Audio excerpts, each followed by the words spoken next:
Class, class क्यों नहीं खत्म करके आते? आपकी कल अगर उतनी ही लिमिटेड क्लास हुई थी तो आपको अगले दिन आना चाहिए करके। खैर अभी आप देखिए, थोड़ा सा मैंने करवाया था, एफएम का फुल फॉर्म फॉर्मूला होता है क्या? हाँ बढ़िया सर, मैं देख अच्छा अभी देख रहे थे, कोई बात नहीं बेटा, हो जाएगा, तेरे से हो जाएगा। चलिए पहले हम लोग ना फॉर्मूले से स्टार्ट करते हैं, रिवाइज करते हैं फॉर्मूला। मुझे बताइए कॉस्ट ऑफ डेट रिडीमेबल का फॉर्मूला क्या है, वो भी मुझे चाहिए अप्रोक्सीमेशन मेथड से। भैया फॉर्मूला है इंटरेस्ट, अच्छा ये इंटरेस्ट का परसेंटेज है या इंटरेस्ट का अमाउंट है? इज इट इंटरेस्ट का परसेंट अमाउंट है ना, interest in amount into 1 minus tax plus RV minus NP divided by N divided by अरे यार divided by N the whole divided by RV plus NP divided by 2, जहां RV का मतलब क्या है? Redemption value. बेटा क्वेश्चन में redemption है या नहीं कैसे पता चलता है? एन दिया है या नहीं, लाइफ के बेसिस पे पता चलता है। अच्छा सर अगर बोला है क्वेश्चन में कि रिडम्पशन हो रहा है, प्रीमियम नहीं बोला, डिस्काउंट नहीं बोला, फेस वैल्यू नहीं बोला, कुछ भी नहीं बोला, तो क्या अमाउंट अज्यूम करेंगे? यस, तो बेटा you are going to assume redemption value as face value. भैया कई बार word net proceed word use किया जाता है, कई बार वर्ड सीएमपी यूज किया जाता है। याद रखना एनपी बोले, सीएमपी बोले, इशू प्राइस बोले, एक ही बात है, आपको उसके अंदर फ्लोटेशन कॉस्ट माइनस करनी है। एप्रोक्सीमेशन मेथड अगर आप यूज करते हैं तो flotation cost is calculated as a percentage of face value and then deducted from issue price. अच्छा मुझे कॉस्ट ऑफ डेट एप्रोक्सीमेशन के हिसाब से इररिडीमेबल का फॉर्मूला बताओगे? बहुत सिंपल है सर, वो इंटरेस्ट का amount into 1 minus tax divided by NP, RV नहीं आएगा सर, डायरेक्टली एनपी आएगा, एवरेज लेने की जरूरत नहीं है। Okay, cost of preference share redeemable by approximation method, formula क्या हो जाएगा बेटा? प्रेफरेंस डिविडेंड की जगह सॉरी इंटरेस्ट की जगह आ जाएगा प्रेफरेंस डिविडेंड, इंटरेस्ट का अमाउंट तो यहाँ पे प्रेफरेंस डिविडेंड का अमाउंट ही है, बराबर है कि नहीं? टैक्स डिडक्टेबल नहीं है ये, इसलिए सिर्फ पीडी रहेगा, RV minus NP divided by the whole divided by RV plus NP divided by 2, बाकी लगने वाले सारे रूल सेम है। और यही अगर मैं cost of preference share irredeemable निकालने की कोशिश करता हूं एप्रोक्सीमेशन मेथड से, तो फॉर्मूला हो जाएगा पीडी आरवी माइनस एनपी, ये तो आएगा नहीं, आरवी है नहीं तो सिर्फ इतना सा फॉर्मूला रहेगा, और हर जगह इनटू 100 से मल्टीप्लाई करेगा एंड में, क्योंकि हमें आंसर चाहिए परसेंटेज में। यहाँ तक मेरी बात समझ में आ गई? अच्छा अगर मुझसे पूछा गया है केटी कॉस्ट ऑफ टर्म लोन, बेटा टर्म लोन रिडीमेबल होता है इररिडीमेबल होता है? सर हमेशा रिडीमेबल रहता है, ठीक है। फॉर्मूला क्या हो जाएगा? इंटरेस्ट का amount into 1 minus tax divided by net proceed, हमेशा रिडीमेबल रहता है। सर रिडीमेबल रहता है तो आरवी माइनस एनपी क्यों लिखा? क्योंकि बेटा रिडम्पशन और प्रोसीड वैल्यू हमेशा सेम रहती है। बात समझ में आ गई cost of term loan? Next बेटा अब हम पढ़ेंगे cost of equity. Cost of equity के अंदर 4 अप्रोचेस थे। पहला अप्रोच कौन सा था? Dividend price approach. इसके अंदर भी नो ग्रोथ वाला फॉर्मूला था, जब कंपनी में कोई ग्रोथ नहीं होती तो फॉर्मूला था D1 upon P0 into 100। Sir D1 क्यों लिखा? आपको तो D0 लिखना चाहिए था, कोई फर्क नहीं पड़ता, D0 लिखो, D1 लिखो, D2 लिखो, D5 लिखो, कोई ग्रोथ नहीं, हर साल सेम ही होने वाला है, और फिर भी फॉर्मूला को कन्वेंशनल लिखने के लिए D0 अपॉन P0 लिखेंगे। अगर मान लो ग्रोथ है तो फॉर्मूला हो जाएगा sir D1 upon P0 into 100 plus G, where D1 is equals to 0 1 plus G। यहाँ तक बात समझ में आ गई? अच्छा सर अगर मान लो ग्रोथ प्लस फ्लोटेशन है, वो भी रुपीज में, तो फॉर्मूला हो जाएगा D1 अपॉन P0 माइनस है, फ्लोटेशन से क्या होता है? नेट प्रोसीड कम हो जाता है, देखो मैंने वही करा, इनटू 100 प्लस G। और अगर मान लो ग्रोथ है प्लस फ्लोटेशन दे रखा है परसेंटेज में, तो D1 upon P0 1 minus F into 100 plus G। पहला मेथड हो गया। सर अगर FM का PDF प्रिंट निकालना चाहते हैं तो हाँ निकाल लीजिए, ठीक है। दूसरा मेथड कौन सा है बेटा? Earning price approach. Earning price approach, ये अप्रोच क्या बोलता है भैया? जो आपने पे किया है वो ले लिया आपने, जो रिटेन कर रखा है वो भी तो उनका है, it is approved but not paid, तो डी नहीं आना चाहिए, ये फॉर्मूले में आ जाना चाहिए ई, आ जाना चाहिए ई, डी को रिप्लेस करेगा ई, ठीक है। ये फॉर्मूला देना। फिर बेटा मैंने आप लोगों को बोला YTM, वो तो चैप्टर नंबर 7 कंप्लीट करेंगे उसके बाद ही होगा। और लास्ट मैंने आपको बताया था CAPM capital asset pricing model, वो बोलता है RF plus RM minus RF bracket beta. RF is risk free rate, RM is बेटा market risk, RF risk free rate, beta company risk, और RF माइनस RM को क्या बोला जाता है? Market risk premium.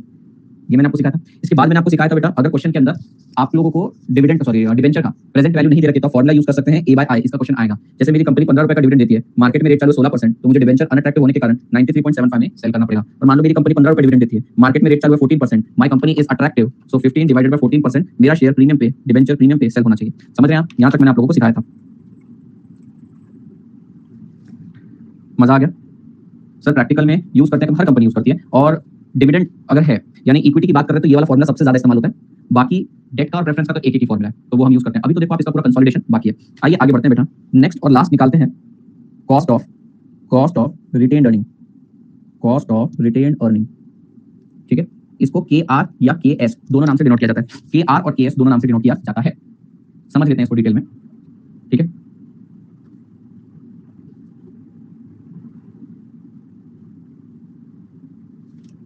बाप रे, मेरा इन्वेस्टमेंट एडवाइजर इतना सही साट आदमी है ना, कल मैंने उससे 15 मिनट फोन पे बात करी, वो भाई साहब ने मुझे व्हाट्सएप कॉल के मिनट्स ऑफ द मीटिंग भेज दिए, minutes of the call. Investment adviser है, मेरे पास कितने कितने रुपए in multiple of thousand and multiple of lakhs हैं, उसका एक एक रुपए का हिसाब कब क्या करना है। आज से 3 महीने बाद जब मेरे पास कितने रुपए आने वाले हैं, मैंने बोला मुझे कार लेनी है, तो बोला कार कैसे लेना, कहां पर लेना, पूरा ROI कैलकुलेट करके पूरा, मैं हैरान हूं। दोस्त ही है मेरा, वोंट बिलीव, इतना उसने पूरा भर भर के चैट भर के भेज दिया। इसको आराम से पढ़ेंगे, बिल्कुल टाइम होराइजन के साथ। मुझे तो लगता है मेरी शादी की प्लानिंग मैंने जितनी नहीं करी उससे ज्यादा ये करके बैठे कि इस महीने इतना आउटफ्लो होने वाला है, वो सारा लगेगा। इनफ्लो तो कंसीडर करेंगे हमने, इनफ्लो कहीं आएंगे। दोस्ती है मेरा एक जो चार्टर्ड अकाउंटेंट है वो भी, मतलब मेरा जो CA है वो भी मेरा दोस्त ही है, और ये भी दोस्त ही है, ये इन्वेस्टमेंट एडवाइजर, दोनों बैचमेट है। तो इनको कहाँ आएगा दहेज वाले थोड़ी हम। तो बढ़िया बेटा, इन लोगों को बहुत सही है। अगर मेरे पास 1 लाख रुपए भी आ जाते हैं ना, तुरंत इन दोनों को एक ग्रुप में मैसेज जाता है, भैया जो दूसरा है वो केदार टैक्स कैसे बचाना है, और दूसरा टैक्स बचा के जितना पैसा बच रहा है, अब भैया आदित्य बता कितना पैसा लगाना, आदित्य छाजड़ नाम है उसका, सही है। CA होना only losses and expense consider करते हो, इनकम नहीं, कंजर्वेटिज्म, बिल्कुल बिल्कुल बेटा, मैं तो टीचर हूँ, मैं सीए सिर्फ डिग्री वाइज हूँ, और जो दिन रात सैकड़ों क्लाइंट हैंडल करते हैं वो लोग सीए है ना, और ये इन्वेस्टमेंट एडवाइजर है, ये सीरम इंस्टीट्यूट को एडवाइस देता है। सीरम इंस्टीट्यूट आपको पता है ना कितना कैश फ्लो रहता है उसके पास, तो मजेदार काम आता है, पढ़ूंगा आराम से। सर बाद में मेरे मैसेज का रिप्लाई कर दो। क्षितिज आपने कुछ पूछा है यहाँ पे? क्षितिज यहाँ तो कुछ दिख नहीं रहा, ये नहीं, दूर दूर तक प्रश्न नहीं है। व्हाट्सएप पे पूछा था, मेरे को क्षितिज समझ में नहीं आएगा तूने क्या पूछा क्या नहीं है।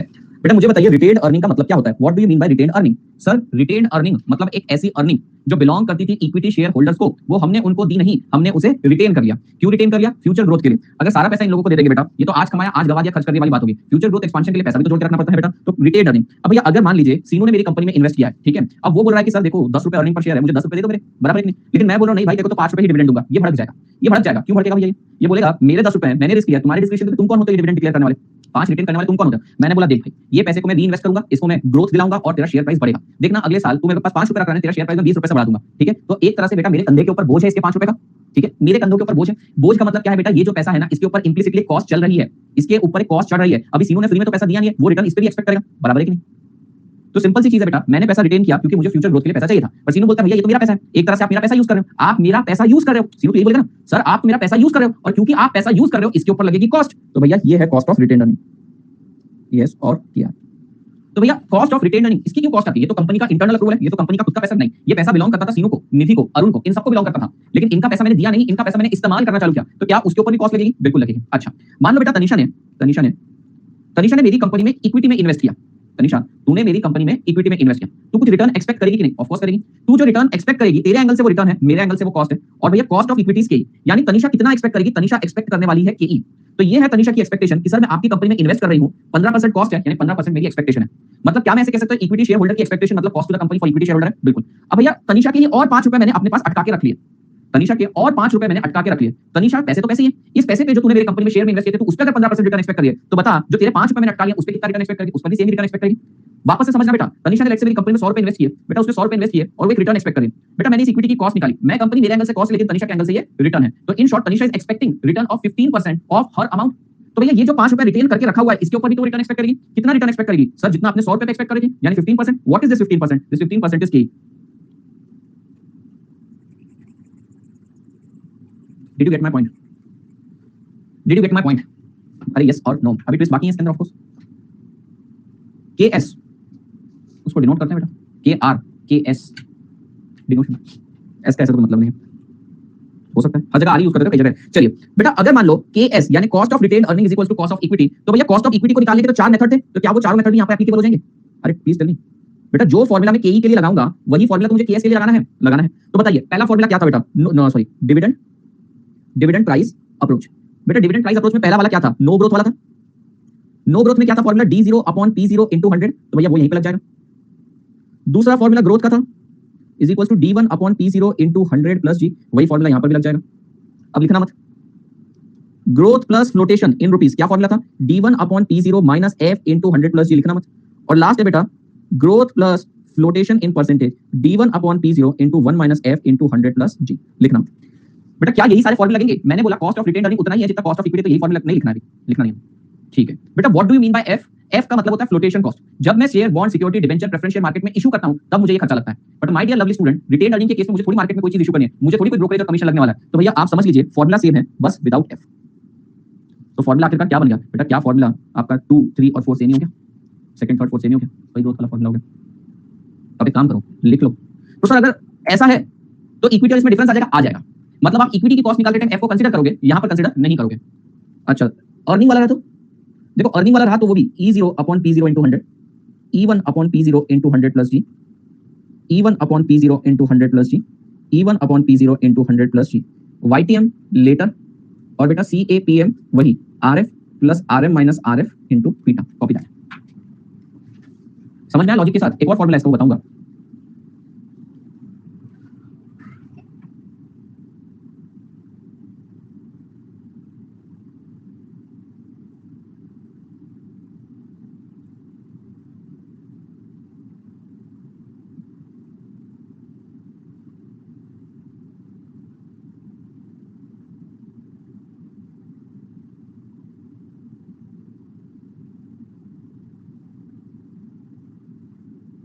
क्या बात है बेटा, ये बंदा इतना सही है ना, इसने मेरा 10 साल का कुछ कैलकुलेशन करके टाइम होराइजन में मेरा स्टैंडर्ड ऑफ लिविंग उसको बताता हूं मैं, उसको मेरे से पूछता है चीजें, हर महीने घर का खर्चा वगैरह सब पूछता है मुझसे, और कितने स्टाफ है वगैरह, उसने पूरा कैलकुलेशन प्लॉट करके बोला अगर तेरा हर साल 30% स्टैंडर्ड ऑफ लिविंग भी बढ़ा तो भी ये रेट से जाते रहे तो इतने साल तक तू फाइनेंशियली सिक्योर्ड है, इतने साल में तूने रिटायरमेंट ले लिया तो मरने तक क्या क्या लिख कर भैया उसके पास पूरा कैलकुलेशन हो जाता है। मैं बोलता ज्योतिष बन जाना चाहिए इसने। सही है यार।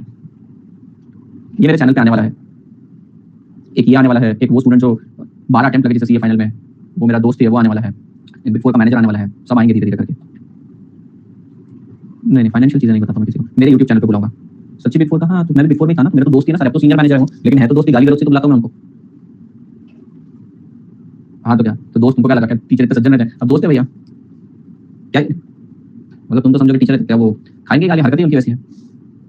हम ऐसे चिंदी लोग थे बेटा, सीए बनने के बाद आर्टिकल करनी, सीए बनने से थोड़ा टाइम पहले तक 3-4 हज़ार के लड़ते थे, अरे खर्चा ज्यादा हो रहा है, नहीं जाएंगे इसमें, यहाँ पे उसमें, और अब देखो क्या हो गया। ठीक है, बिग फोर वाले इंसान नहीं होते, उनको कोई फीलिंग नहीं रहती, सर इस रैंक नहीं, ऐसा कुछ नहीं है, आप डिजर्विंग बन जाओ, आपको अपने आप मिल जाता है। हो गया बेटा कॉस्ट ऑफ रिटेन अर्निंग, सबका हो गया। अच्छा एक और formula cost of retained earning के समझना पड़ेगा। Cost of retained earning is equals to cost of equity. Cost of equity 1 minus brokerage, जब भी 1 माइनस लिखता हूं मतलब परसेंटेज में, इनटू 1 माइनस टीपी। ये फॉर्मूला कब यूज करना है आपको ऑटोमेटिकली समझ में आ जाएगा, ये फॉर्मूला कब यूज करना है ऑटोमेटिकली समझ में आ जाएगा, ऑटोमेटिकली नहीं बेटा ऑटोमेटिकली आपको समझ में आ जाएगा। मैं दिखाऊंगा क्वेश्चन, सर ये ब्रोकरेज क्या है, ये टीपी क्या है और ये फॉर्मूला क्या है। बेटा ब्रोकरेज तो आप जानते हैं, ब्रोकरेज मतलब फ्लोटेशन कॉस्ट, और टीपी का मतलब क्या होता है, टीपी का मतलब होता है बेटा पर्सनल टैक्स, पर्सनल टैक्स। अच्छा सर अब तक जो टैक्स लिखता है वो कौन सा है, वो कॉर्पोरेट टैक्स है, और ये कौन सा है, ये शेयर होल्डर का पर्सनल टैक्स है, शेयर होल्डर्स पर्सनल टैक्स। समझ में आया क्या आपको बेटा, टीपी मतलब शेयर होल्डर का पर्सनल टैक्स, इसको समझने की कोशिश करते हैं कि आखिरकार ये क्या है, जरा ध्यान दे दें बेटा। मैं कॉस्ट ऑफ इक्विटी का फॉर्मूला आपको लिख के बताता हूं। कॉस्ट ऑफ इक्विटी का फॉर्मूला लिखना मतलब ये, आप देखिए कॉस्ट ऑफ इक्विटी का फॉर्मूला है d1/p0 1 minus f into 100 plus g, और वहीं अगर कॉस्ट ऑफ रिटेन अर्निंग का फॉर्मूला बोलूं d1/p0 into 100 plus g। Let's say बेटा d1 10 रुपीस है, p0 बेटा 50 है, फ्लोटेशन कॉस्ट 20% है जस्ट फॉर एग्जांपल बेटा, इनटू 100 और ग्रोथ है 10%, बेटा कितना आएगा कॉस्ट, ये हो जाएगा 35%। ओके, और यहां पर हम कॉस्ट निकालेंगे केएस के केस में, और जरा सोच के देखना क्या केएस के केस में कॉस्ट कम आएगा या ज्यादा आएगा। सॉल्व करने से पहले सोच के देखिए, फॉर्मूला की तरफ मत देखो बेटा। इक्विटी के केस में आपको डिनोमिनेटर छोटा हो जाता है, जब भी डिनोमिनेटर छोटा हो जाता है फ्रैक्शन की वैल्यू बढ़ जाती है। दूसरा नजरिए से ये देखिए बेटा, इक्विटी के केस में आपको इशू करना पड़ता है, इसलिए आपको फ्लोटेशन कॉस्ट लगती है, और जहां कॉस्ट लगती है वहां कॉस्ट बढ़ जाती है। लेकिन बेटा रिटेन अर्निंग के केस में आपको कोई फ्लोटेशन कॉस्ट नहीं लगती है, इसलिए आपकी कॉस्ट गिर जाती है। तो आ जाएगा 10 divided by 50 into 100 plus 10%, that is 30%। तो बेटा क्या आप लोगों ने एक चीज नोटिस करी, क्या नोटिस करी सर हमने, बेटा कॉस्ट ऑफ इक्विटी या तो बराबर हो सकता है या तो ज्यादा होगा। क्यों, क्योंकि बेटा इक्विटी के केस में फ्लोटेशन कॉस्ट लगता है, रिटेन अर्निंग के केस में नहीं लगता है। क्या आपको मेरी बात समझ में, तो एक कंक्लूजन आप लोगों को इंप्लाइड से दिमाग में रखनी है, कोई आपसे इंटरप्रिटेशन पूछेगा नहीं कि भैया इक्विटी के केस में मुझे शेयर्स इशू करने पड़ते तो वहां पे एडिशनल खर्चा लगता है, इसलिए कॉस्ट बढ़ के दिखती है, लेकिन यहां पर मेरी कॉस्ट कम दिखती है कंपैरेटिवली। ठीक है, तो मैं ये हटा देता हूं। तो क्या आप लोगों को एक बात समझ में आ गई कि भैया इक्विटी के केस में मुझे शेयर्स इशू करने पड़ते तो वहां पे एडिशनल खर्चा लगता है, इसलिए कॉस्ट बढ़ के दिखती है, लेकिन यहां पर मेरी कॉस्ट कम दिखती है कंपैरेटिवली। ठीक है, तो मैं ये हटा देता हूं। तो क्या आप लोगों को एक बात समझ में आ गई कि भैया इक्विटी की कॉस्ट ज्यादा होती है, रिटेन अर्निंग की कॉस्ट कम होती है। अगर इस फॉर्मूले में मैं बोलूं कि इक्विटी की कॉस्ट है बेटा लेट्स से 15% और ब्रोकरेज है बेटा 20%, तो बेटा क्या रिटेन अर्निंग की कॉस्ट 12% हो जाएगी, बराबर, लॉजिकली भी सही लग रहा है, रिटेन अर्निंग की कॉस्ट कम आनी चाहिए, बराबर। तो बेटा ये फॉर्मूला कब यूज कर पाता हूं मैं, फॉर्मूला तब यूज कर पाता हूं जब मुझे केई डायरेक्टली दे दिया है, मुझे केएस खुद निकालने की अनुमति ही नहीं मिल रही है, मुझे d1 p0 कुछ नहीं दिया, केई तुमने डायरेक्टली दे दिया, तो मैं यही फॉर्मूला यूज करूंगा। ठीक है, अच्छा इसमें से ना पर्सनल टैक्स भी माइनस करना है। लेट्स से क्वेश्चन में पर्सनल टैक्स 30% दे रखा है, इक्विटी वाला ब्रोकरेज है या ये सर समझा नहीं मैं आपकी बात, 15 इनटू 0.8 इनटू 0.7, बेटा क्या आपका आंसर 8.4 आ रहा है। सर ये आपने पर्सनल टैक्स क्यों लेस किया, आपने पर्सनल टैक्स क्यों लेस किया, समझने की कोशिश करते हैं बेटा। लेट्स से ये कंपनी है, ठीक है, कंपनी बेटा इक्विटी की कॉस्ट निकालती है 12%, कंपनी कॉस्ट ऑफ इक्विटी निकालती है 12%, यानी कि वो तुम्हारे पैसे पर तुम्हें कितना रिटर्न देने वाली है, 12% रिटर्न देने वाली है। तो बेटा ये 12% तुम्हारे पास आ रहे हैं आ रहे हैं आ रहे हैं आ रहे हैं आ रहे हैं आ रहे हैं आ रहे हैं, अरे काला लग जाएगा, पर हमें क्वेश्चन में अगर दे रखा है कि रोशन की बात है तो रोशन का हमको पर्सनल टैक्स देंगे, पूरे गांव का थोड़ी निकालने के लिए बोल रहे हैं। ठीक है, तो ये पैसे आ रहे हैं आ रहे हैं आ रहे हैं आ रहे हैं आ रहे हैं आ रहे हैं आ रहे हैं। मेरा प्यारा भाई और बहनों, डर गया मैं एकदम सुन के, जैसे ही मैंने मेरे प्यारे भाई और बहनों सुना मैं समझ गया कटा कटा बेटा, मेरा 30% पैसा कट गया, मेरे 3 रुपए 60 पैसे कट गए समझो 100 रुपए में से, और मेरे पास कट पिट के कितने आए बेटा 8.4 आए हैं। तो शेयर होल्डर बोलता है कि भैया अगर तुम मुझे 12 रुपया देते हो तो मेरे लिए वो 8.4 ही है, तुम 12% कैलकुलेट करते हो, मेरे लिए तो हाथ में 8.4% है बिकॉज ऑफ पर्सनल टैक्स। तो एक काम करो, तुम इस पैसे को जब तक अपने पास रख रहे हो 8.4% से ग्रो करते हो, हमें कोई तकलीफ नहीं, क्योंकि हमारे पास भी 8.4 ही आने वाला है, हम इसे ग्रो करें 8.4 को, जिससे बेटर है तुम इसे 8.4 को ही ग्रो करो और बढ़ाते जाओ। ठीक है, जब हमारे पास कभी पैसा आएगा तब टैक्स पे कर देंगे। यानी ये क्या बोलते हैं, दिखने में तो 12 लग रहा है लेकिन हमारे पास तो 8.4 ही यूजेबल आता है, हम इस 8.4 को ही इन्वेस्ट कर सकते हैं दूसरी कंपनी में, बेटर है तुम ही 8.4 को इन्वेस्ट करो। बात समझ में, क्योंकि भैया 8.4 क्यों सर, 8.4 क्यों, क्योंकि टैक्स पे करने की जरूरत नहीं, मेरे को पैसा देगा तो टैक्स कटेगा, मेरे को पैसा नहीं देगा तो तू तेरे पास ही रख, 8.4 से ग्रो। तो भैया फॉर्मूला क्या बन गया? फॉर्मूला बन गया कि into 1 minus brokerage into 1 minus percentage. अब देखिए बच्चा गलती क्या करता है, ये लास्ट फॉर्मूला था। बच्चा गलती क्या करता है, क्वेश्चन बोलता है cost of equity is equal to 15%, ठीक है, ब्रोकरेज इज इक्वल टू 10%, ठीक है, personal tax is equal to 30%। बच्चा पता है क्या गलती कर देता है? बच्चा लिखता है 15%, उसमें से 10% माइनस कर देता है, उसमें से 30% माइनस कर देता है। नहीं, ये 15% है, इसका 10% माइनस करो और फिर और 30% माइनस करो। अपने पास भी रखेगा तो भी, हाँ बेटा सुन, अपने पास जब तक रख रहा है, सुन, तेरे को मैं आज 12 रुपए भेज रहा हूं तेरे पास, तो तेरे पास कितने आएंगे? तेरे पास 8.4 ही आएंगे। तू बोल रहा है सर मुझे मेरा पैसा लौटाओ, तू क्या बोल रहा है? कौन है भैया ये? दिव्यांशु। एवरेज ही निकालती है बेटा, दिव्यांशु की बात करते हैं, इसके ऊपर ये टॉपिक है, कंपनी चेक करती है कि उसके शेयर होल्डर्स कौन से ब्रैकेट में जा रहे हैं। दिव्यांशु सुन, दिव्यांशु तू मुझे चिढ़ा हुआ है, तू बोला सर आप मेरा पैसा रिटेन करके रख रहे हो, किस हक से पैसा रिटेन करके रखते हो? मैंने बोला भाई तेरे को और क्या काम है इस पैसे का? बोलता सर मैं इन्वेस्ट करने वाला हूं। मैंने बोला अच्छा इतनी चौड़? हाँ सर मैं मेरा पैसा इन्वेस्ट करूंगा, देखो आप मुझे मेरा पैसा दो, मैं इन्वेस्ट करने वाला हूं। मैंने जैसे ही 12 रुपए ट्रांसफर किए, बेटा मोदी जी तेरे से पैसे लेकर चले गए और तेरे पास हाथ में कितने बचे? 8.4। कितना इन्वेस्ट कर पा रहा है तू? कितना इन्वेस्ट कर पा रहा है तू? सिर्फ 8.4 इन्वेस्ट कर पा रहा है। तो मैंने तेरे को वही बोला, हौला तू मेरे पास भी 8.4 रहने देता है, 8.4% ही तू मुझसे एक्सपेक्ट करता है, उतना ही तू अर्न कर रहा है, समझ रहा है? अब तू बोलेगा सर लेकिन जब पे आउट होगा फिर तो 8.4 का और 30% कटेगा। नहीं, जब तक ग्रोथ दिखेगी तब तक तो 8.4% से ग्रोथ दिखाओ। जब पे आउट की बारी आएगी तो डिविडेंड की बात आएगी तो कॉस्ट ऑफ इक्विटी लगेगा, तब तो 12% से कैलकुलेट करूंगा। वापस से सुना, जब रिटेंशन की बात है 8.4%, लेकिन जब पे आउट की बारी आएगी तो केई निकलेगा और केई है 12%, तो देखो मैं दूंगा 12%, तेरे पास ऑटोमेटिकली 8.4 आ जाएगा। बात समझा क्या तू? तो जब तक रखूंगा अपने पास 8.4 से तू ग्रो करे या मैं ग्रो करूं चलेगा, लेकिन जब पे आउट की बारी आएगी तो केई का फॉर्मूला लग जाएगा 12% से, ठीक है? ओके, अब इस चैप्टर के अंदर कोई फॉर्मूला नहीं बचा है, अब इसका कंसोलिडेशन करेंगे। सर आपने केई, केआर, केएस, केपी, केटी निकलवाया, इसका करना क्या है? ठीक है, इसका करना क्या है? अब जरा ध्यान दीजिएगा, ये वाला फॉर्मूला आपको समझ में आ गया? इसके ऊपर मैं आपको क्वेश्चन करवाता हूं, लेकिन अभी सबसे महत्वपूर्ण बात करने वाले हैं हम, सबसे महत्वपूर्ण चर्चा बेटा आज के पूरे इस विषय की, इस पूरे के पूरे चैप्टर की और तुम्हारी ब्रॉडर अंडरस्टैंडिंग। बेटा 4 लोग हैं, अमन, सीनू, अरुण, तनीषा, 4 लोग। भाई साहब अमन ने मुझे 100 रुपया दिया, सीनू ने भी 100 रुपया दिया, अरुण ने भी 100 रुपया दिया, तनीषा ने भी 100 रुपया दिया। इसने इंटरेस्ट केडी लगाया बेटा, केडी लगाया, पूरा केडी लगा दिया 10%, इसका केटी लगाया 11%, केई लगाया बेटा या केपी बोलिए 12% और केई है 15%।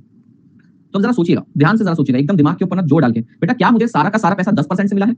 यस और नो में आंसर दीजिएगा। नो। क्या मुझे सारा का सारा पैसा 11% से मिला है? नो। क्या 12 से? नो। क्या 15 से? नो।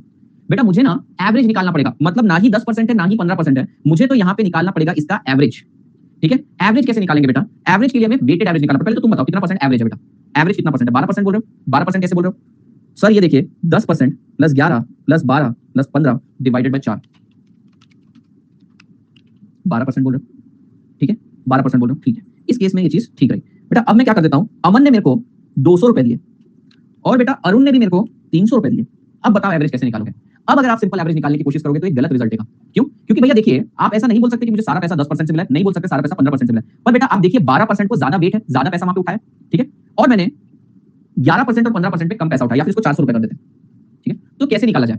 कैसे निकाला जाए? सर देखिए मैंने सारा का सारा पैसा 10% से तो नहीं है, सारा का सारा पैसा 15% पे भी नहीं है, पर 15 का वेट ज्यादा है। देखिए ना मेरे ओवरऑल कैपिटल के अंदर 1000 रुपए में 40% तो तनीषा नहीं दिए, तो बहुत मोटी रकम पे वो 15% लेकर जा रही है। इसको कैसे किया जाएगा? इसका एक तरीका होता है, जरा ध्यान दीजिए इसका तरीका कैसे होता है। पहले लेमन लैंग्वेज में हम इसे कंप्लीट करके देखते हैं। भैया इसको कितना इंटरेस्ट देना पड़ेगा? 20 रुपए, 11 रुपए, 36 रुपए, 60 रुपए। बताइए कितना होता है? 20 plus 11 plus 36 plus 60, that is 127 on 1000 rupees is equal to 12.7%। पर बेटा ये तरीका नहीं है निकालने का, हम निकालते हैं अलग तरीके से, जिसको बोलते हैं WACC। WACC stand for weighted average cost of capital. पहले सीख लो, weighted average cost of capital. बेटा अभी हमने कॉस्ट ऑफ कैपिटल सीखा ना, cost of debt, cost of equity, cost of term loan, cost of preference share, cost of retained earning, इसका average निकालना है, लेकिन सिंपल एवरेज नहीं, वेटेड एवरेज। तो देखो कैसे निकलता है, मैं यहां पे लिखूंगा sources of finance, Aman, Seenu, Arun, Tanisha, ठीक है? इन्होंने कितना कैपिटल दिया? 200, 100, 300, 400, टोटल कितना हो गया बेटा? टोटल क्या 1000 हो गया। अब बताइए बेटा टोटल कैपिटल में अमन का कंट्रीब्यूशन कितना? 20%, सीनू का कंट्रीब्यूशन कितना? 10%, अरुण का कंट्रीब्यूशन कितना? 30% और इसका कंट्रीब्यूशन कितना? 40%। अच्छा इनकी कॉस्ट बताइए कितनी है? सर कॉस्ट है 10%, 11%, 12%, 15%। बेटा अभी इन दोनों का मात्र मल्टीप्लिकेशन करो, ठीक है? 10 का 20% इज 2%, 11 का 10% इज 1.1%, 12 का 30% इज इक्वल टू 3.6% और 15 का 40% is 6%। If you add this up it is going to be 12.7%। तो भैया मैं ये कहना चाहता हूं कि मेरा सारा पैसा ना ही 10% से आया, ना ही मेरा सारा पैसा 15% से आया, ये एवरेज अगर देखा जाए, किसी को 10, किसी को 11, किसी को 12, किसी को 15, ये मिला के एक वेटेड एवरेज देखा जाए तो भैया मेरी कॉस्ट है 12.7%, considering all the tax adjustment, considering all the RV NP adjustment, considering personal tax, brokerage, flotation सब। बेटा ये 10%, 11%, 12%, 15% अपने केडी, केई, केपी, केआर, केटी सब निकाला है, इसमें सारी एडजस्टमेंट कर दिया है, मल्टीप्लाई कर दिया वेट से, ये WACC आ गया। क्या रिपीट करना एक्जैक्टली ये बताओ, क्या एक्जैक्टली रिपीट करना? प्लीज टेल मी, मैं वो रिपीट करूं। अगर कुछ स्पेसिफिक पार्ट या नहीं समझाने आ रहा कि क्या रिपीट करना है, मैं कॉल पे ले सकता हूं। वेटेड कैसे आया? बेटा अमन ने कितने रुपए दिए? वंशिका अमन ने कितने रुपए दिए? 200। सीनू ने कितने दिए? 300, सॉरी 100, 300, 400। टोटल कितना रुपया आया बेटा? टोटल कितना रुपया आया? 1000 रुपया।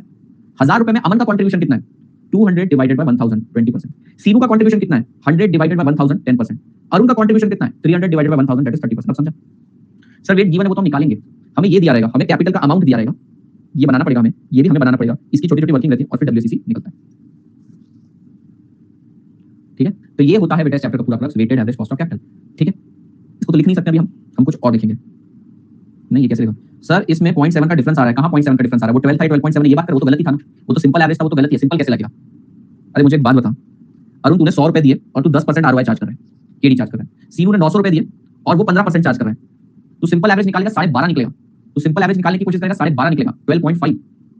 पर तू देखना तेरा मेजॉरिटी चंक महंगा है। आप यहां पर देखिए बेटा, मेजॉरिटी चंक महंगा है, एक बड़ा कैपिटल लाए हो तुम महंगे में, देखना इसका आंसर 15 के पास आएगा, देखना इसका आंसर 15 के पास आएगा। जरा देखिएगा कितना आंसर आएगा। पहले तो देखिए आपको कैपिटल लिखना है 100 900 टोटल 1000, वेट 10% 90%, कॉस्ट 10% 15% 0.1 नहीं 1% और ये कितना हो जाएगा 13.5%। आंसर देखो 14.5% है। ऐसे तो एवरेज निकालता तो गलत निकलता ना आंसर। तेरा मेजॉरिटी कैपिटल 1000 में से 900 रुपए महंगे हैं तो बेटा तेरा आंसर यहां पर आएगा। लेकिन अब जरा देखना, मैं अगर इसको ट्विस्ट कर दूं, अगर 900 रुपीस टू 10% से लेकर आए और 100 रुपीस टू 15% से लेकर आए तो भैया तेरा मेजॉरिटी कैपिटल सस्ता है, तो तेरा आंसर यहां पे नजदीक आएगा, 10 के पास आएगा। अगर आपको देखना है तो करके देखो।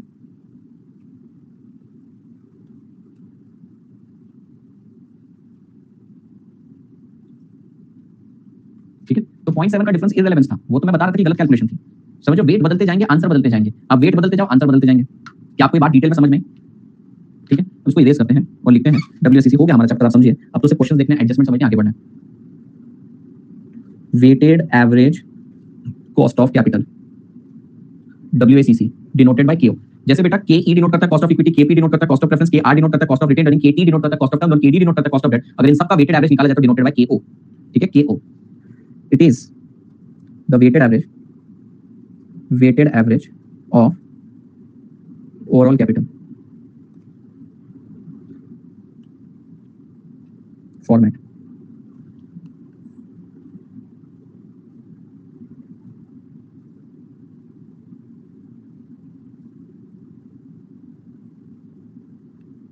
Capital, debt, preference share capital, equity share capital और भी बहुत सारे हो सकते हैं, मैं 3 लिख रहा हूँ।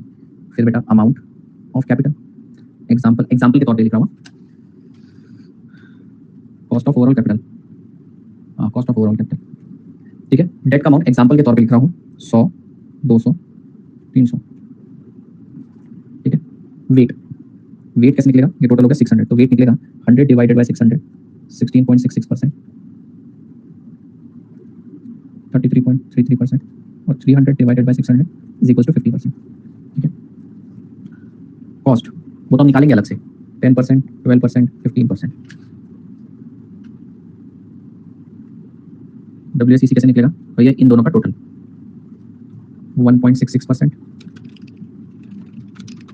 4%, 7.5%।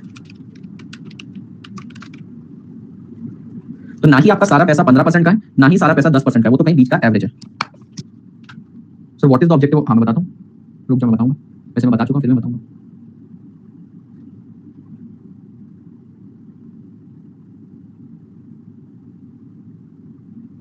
ठीक है बेटा, ये जो ओवरऑल कॉस्ट ऑफ कैपिटल ये बताता है कि तुम्हारा पैसा किस रेट से आ रहा है, किसी को ज्यादा जा रहा है, किसी को कम जा रहा है। एवरेज 13%, मतलब 100 रुपए पे 13.16% जा रहा है। अब तुम्हारी जिम्मेदारी है तुम्हें 13.16% से ज्यादा रिटर्न देने वाले प्रोजेक्ट में पैसा लगाना है, 15%, 17%, 18% में।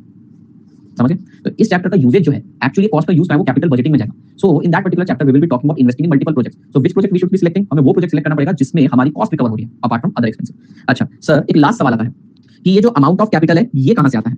सर ये कहां से आता है? ये जो आपने बोला ना कैपिटल लेना है, कैपिटल का वेट निकालना है, प्रोपोर्शन निकालना है, ये कहां से आता है? बेटा ये 2 जगह से आता है। पहला, ठीक है, पहला है book value from balance sheet.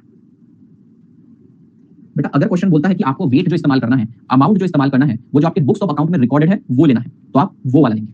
मतलब जितना अमाउंट इक्विटी का दिया होगा, इक्विटी का अमाउंट लिखेंगे, प्रेफरेंस का अमाउंट यहाँ पे, रिटेन अर्निंग का अमाउंट यहाँ पे, टर्म लोन का अमाउंट यहाँ पे, डिबेंचर का अमाउंट यहाँ पे। तो ये है बुक वैल्यू रेट, सबसे सिंपल, बुक में ही सब कुछ दिया रहेगा, यहाँ पर। लेकिन दूसरा है मार्केट वैल्यू। ठीक है, मार्केट वैल्यू कैसे निकलेगी? मार्केट वैल्यू आपको क्वेश्चन में बैलेंस शीट से तो नहीं मिलेगी, या हमें निकालनी पड़ेगी अलग से, या हमें अलग से निकालनी पड़ेगी। इसके बारे में चर्चा करते हैं, ये जेन्युइनली लास्ट पॉइंट है, इसके बाद सिर्फ Q&A स्टार्ट करेंगे। आप इतना लिख लीजिए, बुक वैल्यूज रेट में समझाने के लिए कुछ नहीं, इनिशियली हम वही क्वेश्चन करने वाले हैं। लेकिन बेटा आपको जब एक क्वेश्चन आता है तो कैसे क्वेश्चन आते हैं बताता हूं आपको। एक कंसोलिडेटेड क्वेश्चन आएगा जिसमें KE KR KS KR KS KE KS KP KT KD सब आएगा। आपको बुक वैल्यू से वेट भी दिए रहेंगे, मार्केट वैल्यू से वेट भी दिए रहेंगे, आपको बोलेंगे डब्ल्यूसीसी निकालो बुक के हिसाब से भी और मार्केट के हिसाब से। मतलब कुल मिला के बेटा हर एक क्वेश्चन इसी प्रकार का रहने वाला है जो एग्जाम में पूरा कंसोलिडेट पूरा चैप्टर निचोड़ लेते हैं। इसमें मात्र 2 या 3 टाइप के क्वेश्चन मैक्सिमम बन सकते हैं, ठीक है। तो हम मास्टर क्वेश्चन ही करेंगे। अब कई बार केडी, केई, केपी, केआरकेएस को निकाल के इंफॉर्मेशन पढ़ने चक्कर पर यही है सारी चीजें। सभी सोर्सेस ऑफ फाइनेंस आइडेंटिफाई करो, उनकी कॉस्ट निकालो, वेट निकालो, डब्ल्यूसीसी। एक ही क्वेश्चन में सब पूछ लेते हैं और ये क्वेश्चन को सॉल्व करने में नॉट मोर देन 15 मिनट्स लगेंगे, नॉट मोर देन, ठीक है बेटा। अब भैया मार्केट वैल्यू एज वेट के ऊपर चर्चा करते हैं। Market value as weight. बेटा मार्केट वैल्यू कैसे मिलेगी हमें? डिबेंचर की मार्केट वैल्यू कैसे मिलेगी?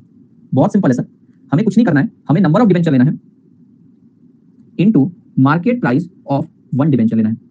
और ये मार्केट वैल्यू भैया तुमको थोड़ी पता चलेगा, अंतर में थोड़ी क्वेश्चन में बताया जाएगा। तो आप लोगों को क्या लेना है सर? इसमें कंपनी का बेनिफिट होगा ना? किसमें कंपनी का बेनिफिट होगा? किसमें? डब्ल्यूसीसी में। समझा नहीं मैं, कैसा बेनिफिट बेटा? पहले ये समझो, टोटल आपके पास डिबेंचर की मार्केट वैल्यू कैसे निकलेगी? एक डिबेंचर की मार्केट वैल्यू ले लो into number of debenture, total market value of debenture. Cost कम देनी पड़ेगी ना।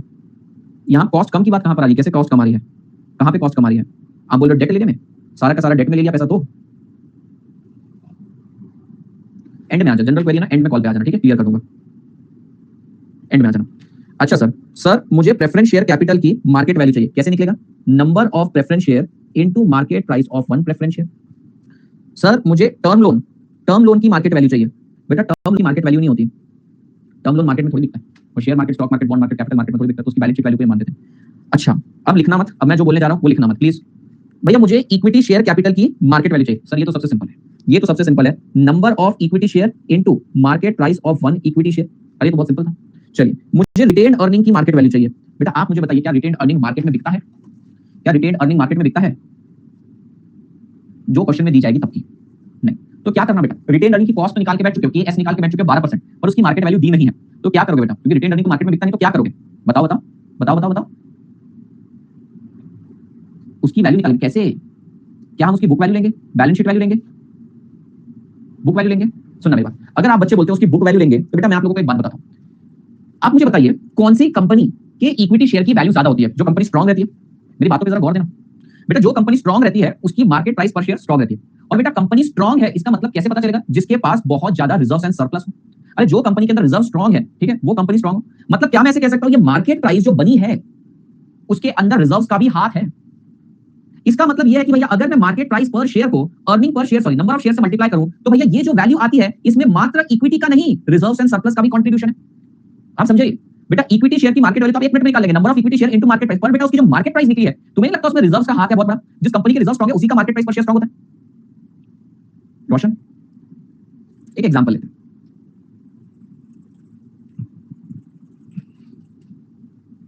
सब पता रहता है बेटा, प्राइवेट कंपनी के अंदर रिजर्व्स एंड सरप्लस सब पता रहता है। प्राइवेट कंपनी ओनली कंपनी बेटा, वहां पे ग्रे मार्केट से पता चल जाता है। ध्यान से सुनिएगा, अब मैं जो बताने जा रहा हूं बेटा, लेट्स से मेरी कंपनी है जिसमें इक्विटी बैलेंस शीट में दे रखी है 1 lakh.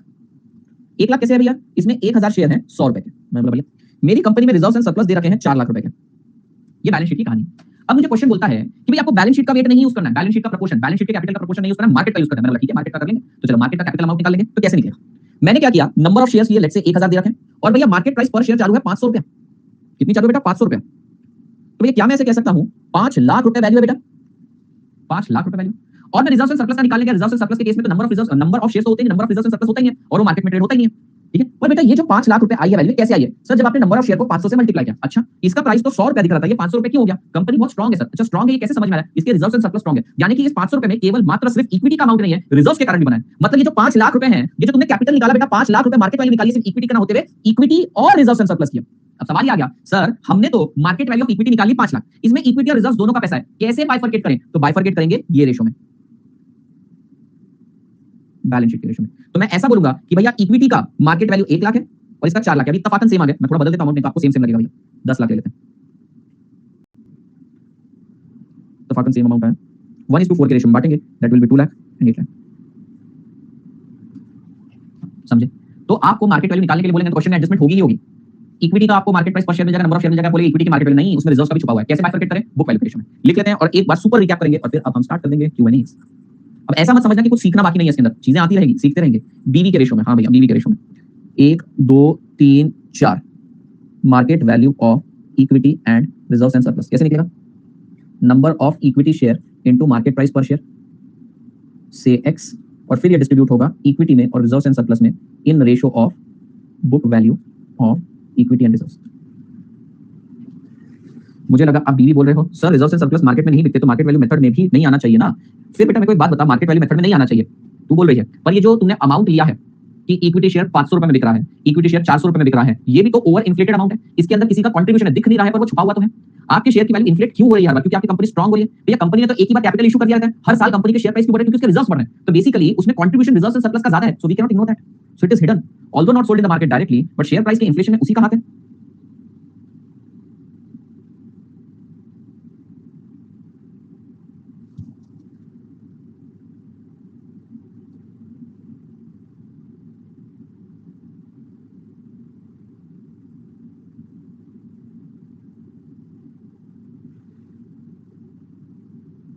Done? Yes, it's done. It's totally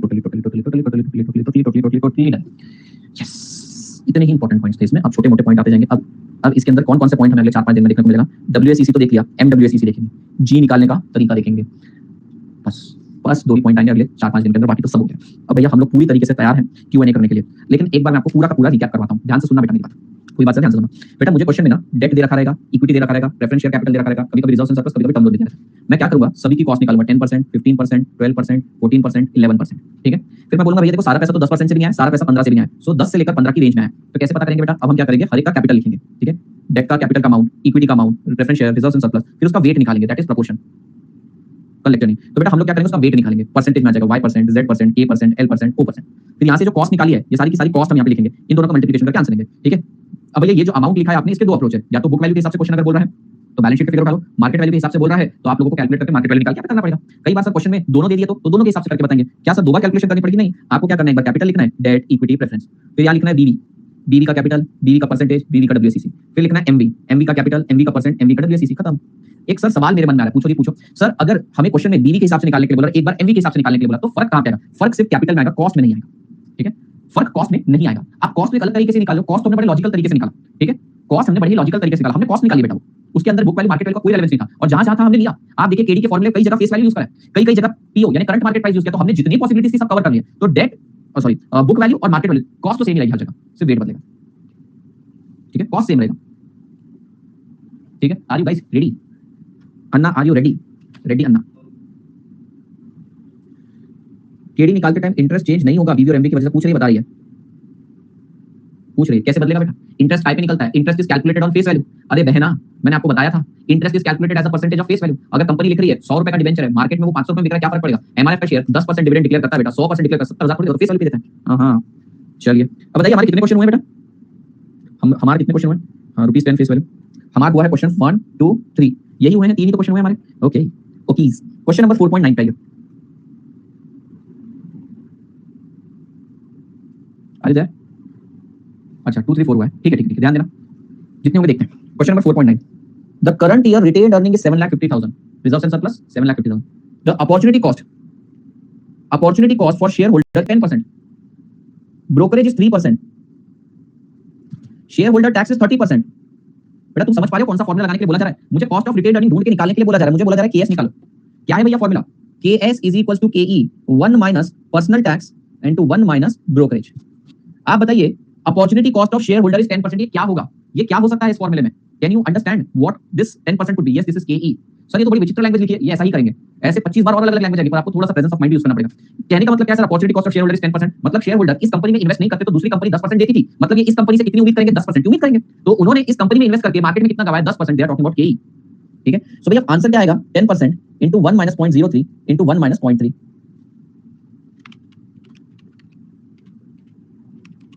is equal to 6.79%, ठीक है। आप ही की बुक के अंदर ये क्वेश्चन को दो तरीके से सॉल्व किया गया है, जिसमें से ये तरीका उन्होंने ज्यादा सही माना है, तो आप ऐसे ही सॉल्व करेंगे। एक तरीका जो कि गलत है, मैं आपको वो बता देता हूं, जो इंस्टीट्यूट ने खुद लिखा था। इंस्टीट्यूट ने क्या किया? 10% minus 3% into 1 minus 3, ये गलत है। तो 10 minus 3 into 0.7 उसके हिसाब से आ रहा था 4.9 आंसर, ये गलत है, ऐसे थोड़ी माइनस कर सकते हो। अगर ब्रोकरेज 40% होता तो क्या आप बेटा 10% माइनस 40% करते? नहीं, 10% का 40% करते, तो ये गलत है। ये जो तरीका आप बुक में उन्होंने मान लिया कि नहीं ये गलत है, हमसे गलती हो गई, पर दे रखा है, तो दे रखा है, तो 7 पॉइंट यही आएगा, 6.79 आएगा,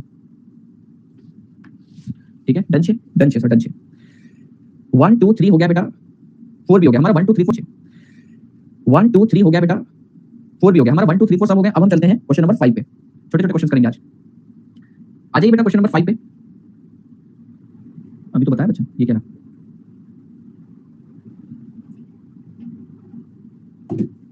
दिलों का शूटर है मेरा स्कूटर, दिलों का शूटर, दिलों का शूटर।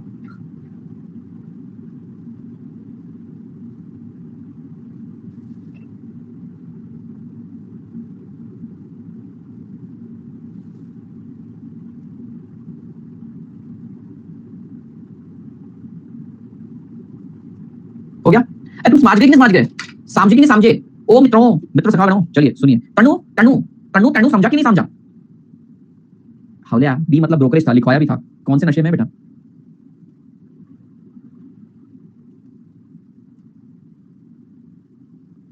टीपी पर्सनल टैक्स है। हाउलिया मतलब बहुत अच्छा सुशील स्टूडेंट। तू हाउली, हर चीज जानना है तेरे को, टॉप क्लास आदमी बिल्कुल। और ये सिर्फ स्टूडेंट पे एप्लीकेबल है, नहीं तो तुम नालायक हो, हमको बोलना चालू कर दोगे। ध्यान देना बच्चा। ओके सर, ध्यान दे रहे हैं। क्वेश्चन नंबर 5, अब ये फुल फ्लेजेड क्वेश्चन स्टार्ट हो गए। The capital structure of company consist of 50 lakh equity shares. The capital structure of company consist of equity shares of 50 lakh. बेटा कंपनी के पास कैपिटल है, उस कैपिटल में इक्विटी कितना है? 50 लाख रुपीस का। 10% प्रेफरेंस शेयर ऑफ 10 लाख।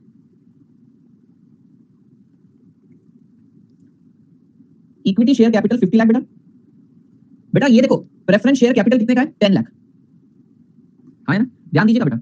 बेटा 10% प्रेफरेंस मतलब केपी 10% नहीं है, पीडी 10% है। आप ये चीज याद रखिएगा। अगर आपको आपसे कोई पूछे कि भैया कॉस्ट ऑफ प्रेफरेंस शेयर कितनी है, केपी अलग है, ये तो पीडी का रेट है। अच्छा, इस प्रेफरेंस शेयर कैपिटल का नाम पता है आपको क्या है? इस प्रेफरेंस शेयर कैपिटल का नाम आपको पता है क्या है? इस प्रेफरेंस शेयर कैपिटल का नाम है 10%। अपन बोलते हैं ना 2% का है तू, तो ये 10% नाम है इसका। तो ये जो परसेंटेज लिखा रहता है उनका नाम होता है बेटा, मतलब कंपनी आइडेंटिफाई करती है किसकी बात करें। 12% डिबेंचर बेटा, हमारे पास डिबेंचर है 30 लाख। ये डिबेंचर का नाम पता है क्या है सर? 12% नाम है इसका, 12% debenture. Yes, it is 12%। What is this 12%? This is rate of interest.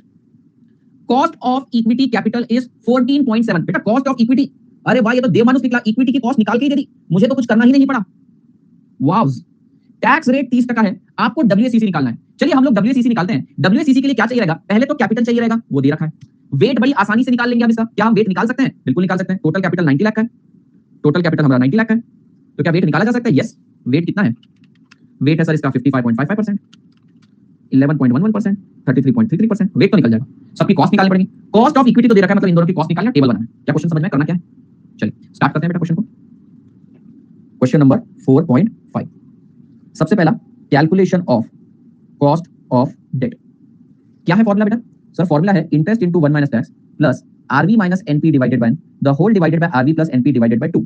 अब जरा ध्यान दीजिए, क्वेश्चन में आपको कहीं भी एन मेंशन नहीं है, और क्योंकि एन मेंशन नहीं है बेटा, लाइफ नहीं है, और लाइफ नहीं है तो इररिडीमेबल है, और इररिडीमेबल है तो आरवी नहीं आएगा, आरवी नहीं आएगा तो एवरेज नहीं आएगा, और रिडम्पशन नहीं है, लाइफ अनलिमिटेड है, तो ये आरवी माइनस एनपी भी 0 हो जाएगा।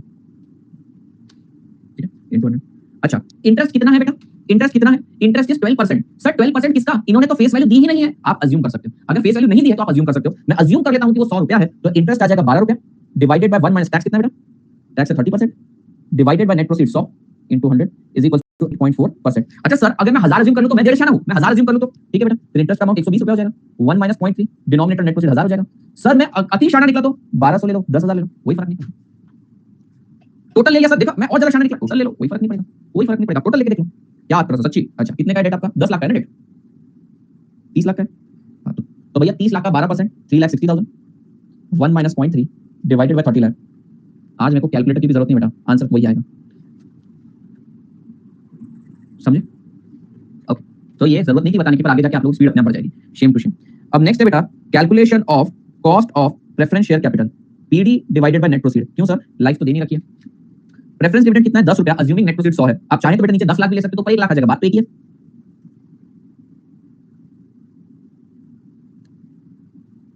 पेज नंबर 52 स्टार्टेड 10 तक समझा नहीं यार मैं आपकी बात।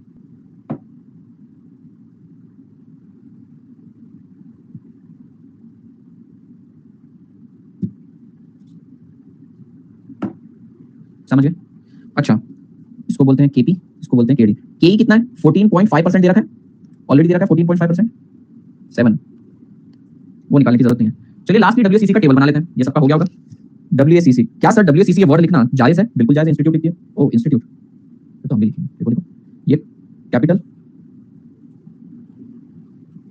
Capital, weight, amount of capital, weight, cost, WCC. भाई क्या ही करते बच्चे, क्या हद है यार, कमाल है यार, इतना परेशान करता है। Mute forever. Mute for 6 month, mute for ever 6 महीने तक मत करो। इक्विटी शेयर कैपिटल क्या 50 लाख का है? फिर भैया 10% preference share capital, how much it is बेटा? 10 लाख। और बेटा 12% डिबेंचर 30 लाख, टोटल इतना 90 लाख। तो वेट कितना हो गया आपने मुझे बताया था क्या? नहीं, आप तो कहां बताते हो मुझको? 55.55%, 11.11% और 33.34%, 3334। कॉस्ट कितनी इक्विटी की? 14.7%। इसकी कॉस्ट 10% ही आ रही है और इसकी कॉस्ट आ रही है 8.4%। टोटल बताइए मुझे। 14.7 into 55.55%, that is 8.1658, 1.1111, 8.4 into 33.34%, 2.8005, 8.1658 plus 1.1111 plus 2.800। हमारा आंसर आ रहा है 12.0774, that is 12.8। बेटा क्या क्वेश्चन समझ में आया आप लोगों को? ठीक है, 12.07, 12.08 इस टाइप से रहेगा बेटा एक्चुअली, और कुछ नहीं आने वाला इसमें। आप 2 डिजिट भी ले सकते हो, एफएम में 2 डिजिट अलाउड है, कभी कभी 4 डिजिट की जब मांग रहती है तो क्वेश्चन खुद लिखा रहता है। इजी ही है चैप्टर, अभी क्या थोड़ी लेंथ बढ़ाते जाएंगे, कैलकुलेशन आपको ढूंढने के लिए मजबूर करेंगे चीजें, बट इट इज इजी, ये बेसिक ढांचा है। Done. If you are done with this you can take a minutes break. ठीक है, you can take a minutes break. Now we will be jumping into big questions. मैं तो 4 तक ही लेता हूं ताकि कोई दिक्कत ना हो। बिल्कुल।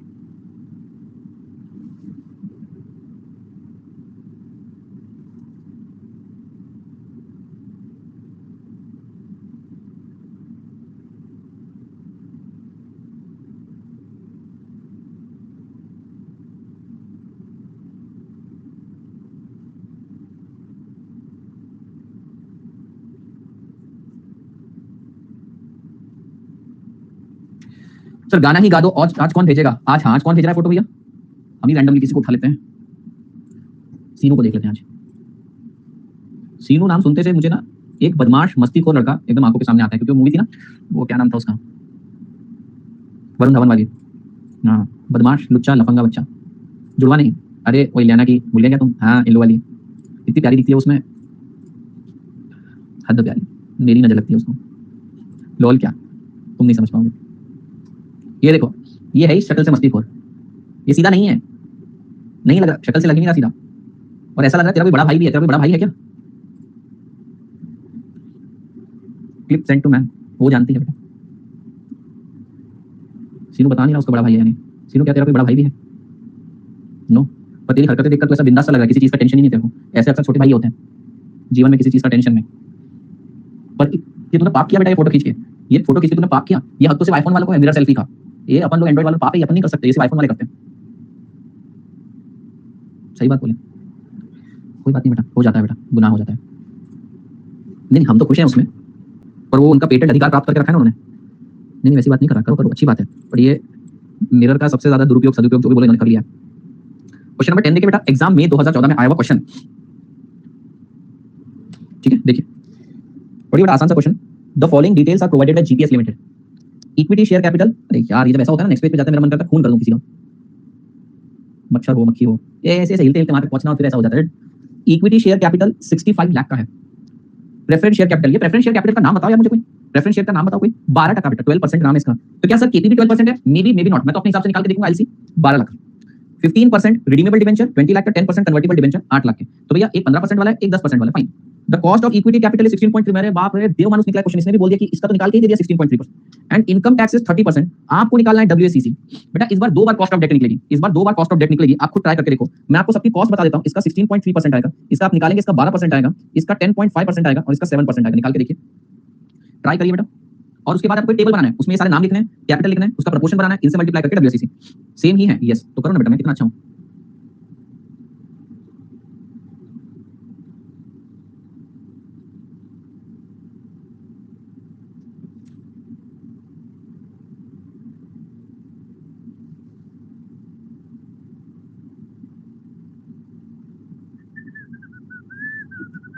ऐसे लिखने की जरूरत नहीं, आप वैसे लिखते ही ना, cost of debt of 15% debenture KD.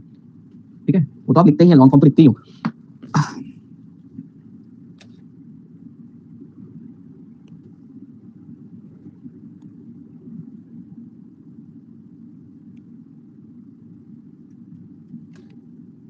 Question कौन सा 10 है क्या? Cost of 15% debenture. Formula redeemable का लगेगा, इरिडीमेबल का लगेगा? हाँ, अब सुनो, फॉर्मूला रिडीमेबल का लगेगा, इरिडीमेबल का लगेगा? सर देखो यार, क्वेश्चन तो रिडीमेबल बोल रहा है और रिडम्पशन के बारे में कुछ बोला ही नहीं है। तो रिडम्पशन तो होगा, ये बात तो सत्य है, रिडम्पशन होगा। पर सर रिडम्पशन के बारे में बताया नहीं है, तो उसको फेस वैल्यू मान लेते हैं। नेट प्रोसीड के बारे में बताया नहीं है, उसको भी फेस वैल्यू मान लेते हैं। सर दोनों का एवरेज भी बराबर रहेगा, तो है रिडीमेबल, बट फॉर्मूला अपने आप इरिडीमेबल का बन गया। 15% रिडीमेबल बोला ना मैंने, नाम यूज किया ना रिडीमेबल, बट रिडम्पशन बताया नहीं है, तो आप इरिडीमेबल का भी लगा सकते हो विद दिस लॉजिक। तो फॉर्मूला कट शॉर्ट होके इतना ही हो जाएगा। कितना? मैं 100 रुपए मान रहा हूं बेटा।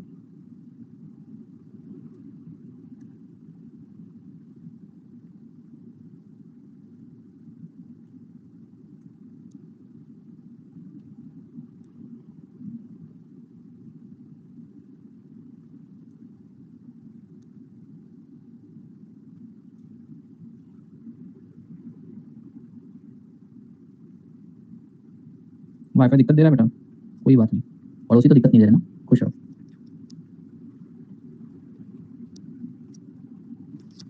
ये हो गया? क्या बात कर रहे हो सर, इतना आसानी से हो रहा है हमसे? हो रहा है तो हो रहा है, उसमें भी शक है क्या तुमको? अरे नहीं सर, वो क्या है ना, ध्यान दो अभी। सर इसका मतलब एक और क्वेश्चन करवाओगे क्या? तुम्हें क्या लगता है? हमें लग तो रहा है सर।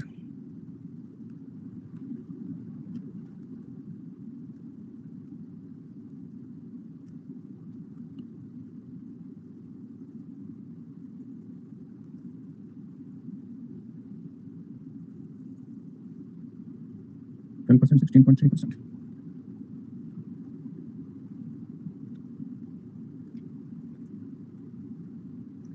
65, 12, 30, 60।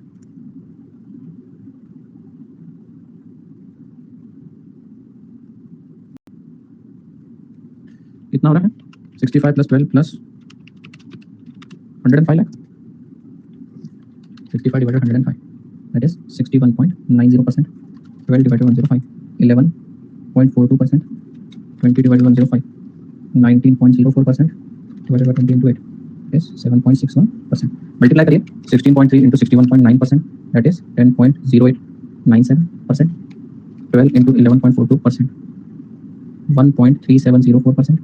10.5 into 19.04%, that is 1.9992%। देखो आप इंस्टीट्यूट के सॉल्यूशन देखोगे ना, वो बहुत ज्यादा राउंड ऑफ करते हैं, मैं एक्यूरेट निकाल रहा हूँ। इंस्टीट्यूट के केस में आपको 1.9992 को उन्होंने ऑफ कोर्स 2 लिख दिया होगा, तो 10.0897 प्लस 1.3704 प्लस 1.9992 प्लस 0.5327, तो आपका आंसर आ जाएगा 13.992%। 13.992%, जिसे इंस्टीट्यूट ने 14% डिक्लेयर घोषित कर दिया होगा। तो चिल्लर लगाए क्वेश्चन, बहुत बढ़िया। तो क्या क्वेश्चन था? बिल्कुल क्वेश्चन नंबर 4.11 अब आप करेंगे। 4.11 आप करेंगे बेटा, देखना मैं ट्रैक करके दे रहा हूं और आप और मैं साथ साथ सॉल्व करेंगे। The following is the capital structure of AIG limited, you are required to calculate WACC. Equity share capital 2 lakh share of 10 rupees each 20 lakh. Reserves and surplus 20 lakh. 12% preference share 10 lakh. 9% debenture 30 lakh. The market price of equity is 30 and the company expects dividend of 3 rupees. Growth is 7%, tax is 40%। मेरे साथ solve करिए। पहले केई बताइए कितना आएगा। How much would be केई? केई के लिए फॉर्मूला यूज करेंगे हम D1 upon P0 into 100 plus G is equal to 17%। बेटा K e is equal to K s, यहाँ पर ब्रोकरेज नहीं है, यहाँ पर फ्लोटेशन कॉस्ट नहीं है, यहाँ पर पर्सनल टैक्स नहीं है। आपको लगता है कि दोनों में फर्क आएगा? नहीं आएगा। दोनों में फर्क क्यों आता है? दोनों का फॉर्मूला भी सेम है, फर्क सिर्फ ब्रोकरेज, पर्सनल टैक्स और डिनोमिनेटर में जब हम कैलकुलेट करते हैं तो यहाँ पे क्या लिखते हैं बेटा? P0 minus F. यहाँ पर एफ है ही नहीं, तो दोनों जगह एफ है नहीं, तो के और के एस सेम आएगा, आप निकाल के देखो। अच्छा, के पी निकालने के लिए बोलेंगे के P PD divided by net proceed into 100। Redemption के बारे में कुछ बोला नहीं तो 12% आएगा। और डिबेंचर के केस में आएगा बेटा केडी आएगा आपका interest into 1 minus tax divided by NP, आप टोटल अमाउंट भी ले सकते हो, इज इक्वल टू 5.4%। ठीक है, ये आ गया इन सबकी कॉस्ट, ये आ गया इन सबका प्रोपोर्शन, वेट निकालेंगे, परसेंटेज में मल्टीप्लाई करके आंसर निकालोगे। स्टार्ट एंड एंड करिए, मैं आपको फाइनल आंसर बता रहा हूं।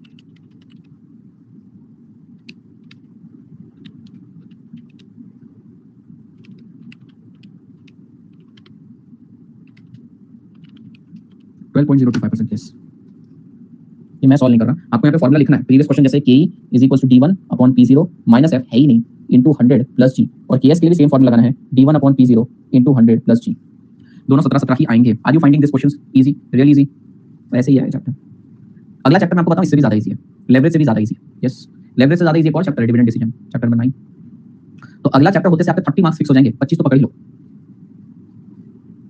कंप्लीट करो बेटा, कंप्लीट करो। अगले चैप्टर में लेवरेज का इस्तेमाल नहीं भी तो प्रॉफिटेबिलिटी स्टेटमेंट का इस्तेमाल है, सैटरडे संडे को कवर करिए।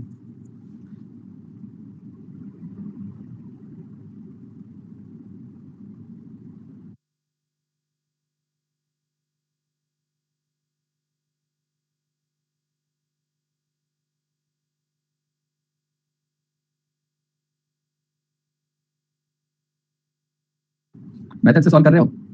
12.025 अरे तुम्हें हंसने भी नहीं देते, बेकार बच्चे हो तुम, हंसने तो दो।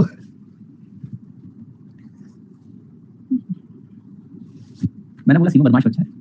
अच्छा, हम 6:30 बजे मिल रहे हैं, we are meeting at 6:30, let's wrap it up, खत्म कर देंगे आज। कॉस्टिंग वाले कॉस्ट है।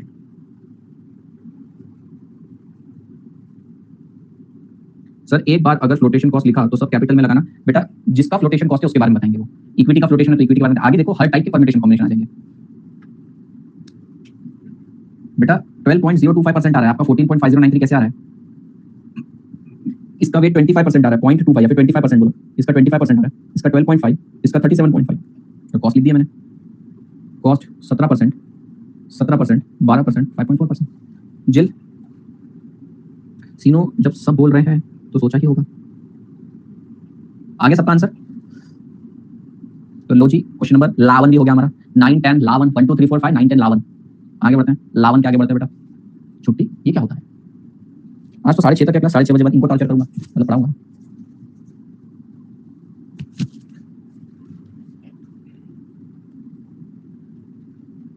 आज हम सिर्फ इजी क्वेश्चन कर रहे हैं।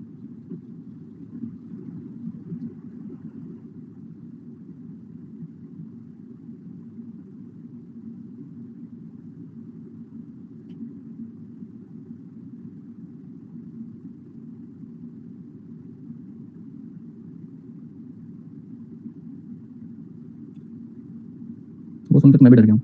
फाइनल का क्वेश्चन जो बोलता है ना, मैं इजी क्वेश्चन ढूंढ रहा हूँ, ऐसा नहीं कि बाकी के टफ है। एक करवा के वो भी सारे चालू हो जाएंगे।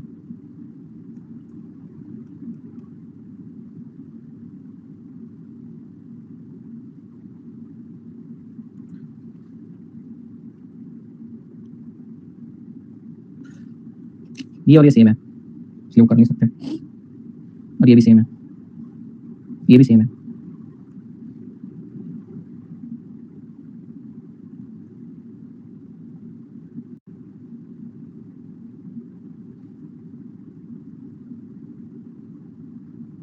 क्वेश्चन नंबर 17, नवंबर 18 ओल्ड सिलेबस में आया था, एग्जाम का क्वेश्चन है, आसान सा क्वेश्चन। आइए पढ़ते हैं। PQR limited has following capital structure. Equity share capital, इसमें परेशानी है, यहाँ पे देखो मार्केट वैल्यूज वेट, आज मैंने बुक वैल्यू करवाने का मन है आपको। इसके ऊपर वाले क्वेश्चन आ जाइए। आइए क्वेश्चन नंबर 4.1 पे, आपको 2 दिन छुट्टी है तो अभी आइए क्वेश्चन नंबर 4.16 करते हैं। ठीक है, determine the cost of equity of best luck limited using book value and market value weight. Market value समझाने में 2 मिनट लगेंगे, पर मैं आपको वो नहीं करवाऊंगा। अभी मैं सिर्फ आपको बुक वैल्यू आधा पार्ट करवाऊंगा। मैंने आपको क्या बोला, क्वेश्चन बुक वैल्यू बोले, मार्केट वैल्यू बोले, आपका कॉस्ट तो सेम रहने वाला है बेटा। तो केडी, केई, केपी, केआर, केएस वो तो सेम ही रहेगा, सिर्फ टेबल बदलता है डब्ल्यूसीसी का। होल्ड करना बेटा 1 सेकंड।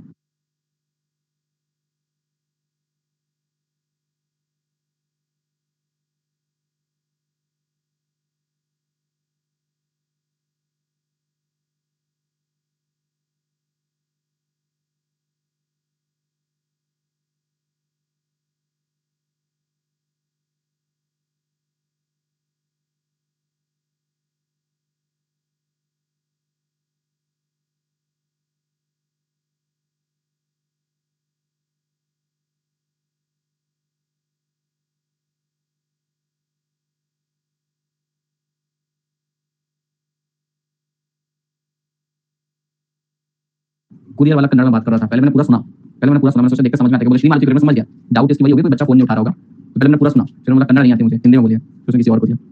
क्या determine the cost of equity and KO, बेटा केओ भी निकालेंगे using book value as weight. बेटा बुक वैल्यू एज वेट मतलब हाल फिलहाल इसको इग्नोर करें, हाल फिलहाल आज के लिए इग्नोर करेंगे इसे, हम सिर्फ बुक वैल्यू पे ध्यान देंगे। Equity share 1 crore 20 lakh, retained earning 30 lakh, preference share capital 36 lakh, debenture 9 lakh. नाम नहीं दिए इनके, प्रेफरेंस का नाम देना चाहिए था, नहीं दिया, कोई बात नहीं। तो बहुत प्यारा क्वेश्चन है बेटा। Equity shares are quoted at ₹130। Equity shares are quoted at 130 मतलब मार्केट में क्या दाम चालू है बेटा? मार्केट में दाम चालू 130 रुपए का, पर अगर मैं न्यू इक्विटी इशू करता हूं मार्केट में तो 125 रुपए में होगा। बेटा ये इन्फॉर्मेशन का ह्यूज रेलेवेंस है। क्या रेलेवेंस है साहब इस इन्फॉर्मेशन का? देखो इक्विटी शेयर आज के दिन मार्केट में कितने में कोटेड है? 130 रुपए में कोटेड है, 130 रुपए में चल रहे हैं, बिक रहे हैं। अगर मैं नए शेयर इशू करता हूं तो 125 में मेरे को ऑफर करना पड़ेगा, प्लस 5 रुपए की और फ्लोटेशन कॉस्ट रहेगी। तो अब देखना इस पॉइंट का रेलेवेंस क्या है। ये पॉइंट कहना चाह रहा है अगर आप इक्विटी इशू करोगे तो आपको दाम मिलेगा 125 और उसमें से भी 5 रुपए फ्लोटेशन कॉस्ट जाएगा। मतलब अगर आप इक्विटी इशू करोगे तो 120 रुपए आएंगे कटपिट के हाथ में। But my dear lovely students, अगर मैं इक्विटी इशू नहीं करता हूं, ठीक है, तो मार्केट में दाम क्या चालू है? 130 रुपए। यस और नो? तो बेटा रिटेन्ड अर्निंग के लिए P0 = 130 रहेगा। आप समझिए बेटा, इक्विटी के केस में तो 125 में इशू करने वाला तो हाथ में 125 आएंगे और 5 रुपए फ्लोटेशन कॉस्ट कटेगा, 120 आएंगे। पर रिटेन अर्निंग के केस में जब मेरे को इशू करना ही नहीं है तो न्यू इशू प्राइस क्यों ही लूं मैं, और फ्लोटेशन की भी चर्चा खत्म, 130 आएगा। ठीक है, एज पर न्यू मॉड्यूल। क्या बात कर रहे हो सर, न्यू मॉड्यूल मतलब ओल्ड मॉड्यूल में कुछ और था क्या? ओल्ड मॉड्यूल में केएस निकालते टाइम उन्होंने 125 माइनस 0 किया था, न्यू मॉड्यूल में 130 लिया है, बदलाया उन्होंने assumption। ठीक है, they have changed there assumption, तो मैं एज पर न्यू मॉड्यूल करवा रहा हूं। तो पहले बेटा केएस निकालो या केई निकालो, आप 125 ही लेते थे। ठीक है, you used to take 125 only, बस इक्विटी के केस में फ्लोटेशन 5 रुपए और माइनस करते थे, रिटेन अर्निंग के केस में माइनस नहीं करते थे। पर अब इन्होंने एक स्टैंड लिया है, they are saying if you are not issuing equity share, if you are not issuing equity share, what is the relevance of this, what is the relevance of this 5 rupees for existing share holder, उनके लिए तो 130 है, and which is correct assumption। ठीक है, the dividend during the previous year, the dividend during previous 5 year has steadily increased from 10.6 to 14.9। देखो क्या बोल रहे हैं बेटा, ये क्वेश्चन छोड़ देते हैं, ये क्वेश्चन दी बेस्ट क्वेश्चन है, इसको मैं ऐसे नहीं छोड़ना चाहता, आपके लिए अधूरा नहीं छोड़ना चाहता। ठीक है, this is the best question, क्योंकि ये एडजस्टमेंट 5 स्टार एडजस्टमेंट है, ये ग्रोथ की एडजस्टमेंट है, और बेटा ये वाला आपको ऑलरेडी आता है 15 डिवाइडेड बाय 16%, ये सिखाया मैंने, पर ये दी बेस्ट क्वेश्चन है क्योंकि इसमें सब एक्सेप्शनल पॉइंट्स हैं और साथ साथ बीडी और एमबी दोनों है। प्रिया बेटा अब ना आज तो छुट्टी की बात करेगी, ना कल कभी बात करेगी, ना आगे जाके कभी। ठीक है, छुट्टी की बात मत किया करो, कल और परसों छुट्टी है। मैं देखो कैसे डिलेमा में फंसा हूं, एक क्वेश्चन करवाऊंगा उससे मिलते जुलते सारे क्वेश्चन होते जाएंगे, पर आपके लायक अभी कोई क्वेश्चन है नहीं, छोटा सा कोई क्वेश्चन है नहीं।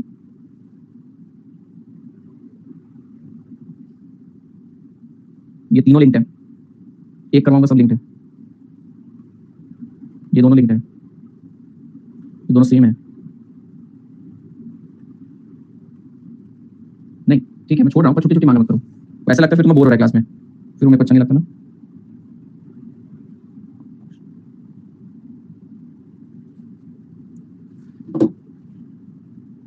एक सेकंड,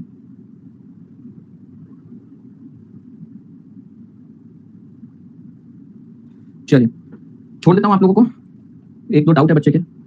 अरे सर आप सेम दिख रहे हो, अरे लड़का बहुत अच्छा दिख रहा है, माय फेवरेट एक्टर, कौन सा एक्टर है भैया, मेरे को तो पता भी नहीं है। 4.6 बाकी है, 4.7 बाकी है। अरे भैया वो लड़का अच्छा दिखता है, साउथ का है, अरे वाह, अरे वाह, ये नहीं पता मेरे को, थोड़ा चेंज करना पड़ेगा। हाँ देख सकते हैं इसे, क्या नाम है एक्टर का? अरे अरे विजय थलपति विजय, अरे बाप रे, ये तो सुपरस्टार है वहाँ का, इसकी एज काफी हो गई है, सुपरस्टार वही है ना इसका, पार्ट टेक कमिंग, ऐसा कुछ तो भी गाना है ना इसका, पार्ट टेक कमिंग।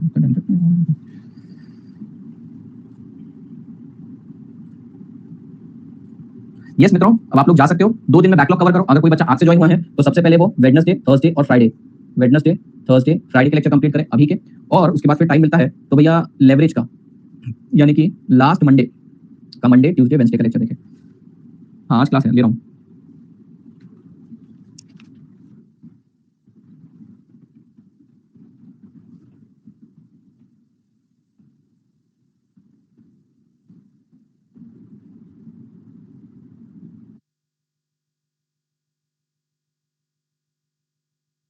चलिए thank you so much, that's it for, thank you so much. अब अगले सेशन में मिलेंगे, बाय, टेक केयर।